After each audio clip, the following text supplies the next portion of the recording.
This is a zipped folder which contains URW grotesque fonts.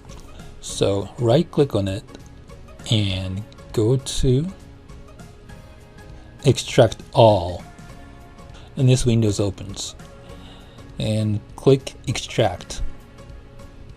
Now it's extracting the fonts out to the same folder, so just wait and see.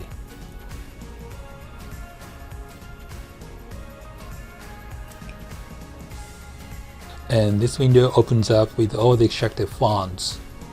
If this window doesn't open up automatically like this, don't worry. And this is where I had this zipped folder when I started out, and you see a new folder here with the same name.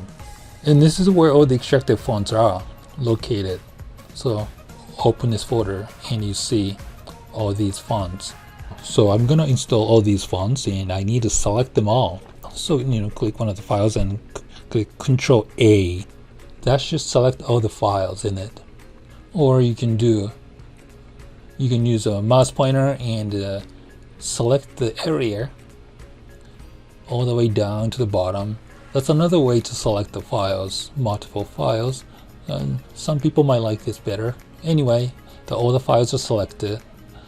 And right click anywhere on the selection and go to install for all users. That's what I typically do.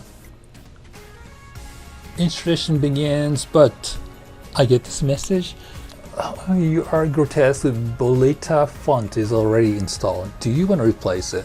I get this message for all these files because I already have all these fonts. So if you're installing new fonts, if you don't have these fonts, then you won't get this message, and installation will proceed and complete. So installing new fonts on Windows 10 is as easy as this.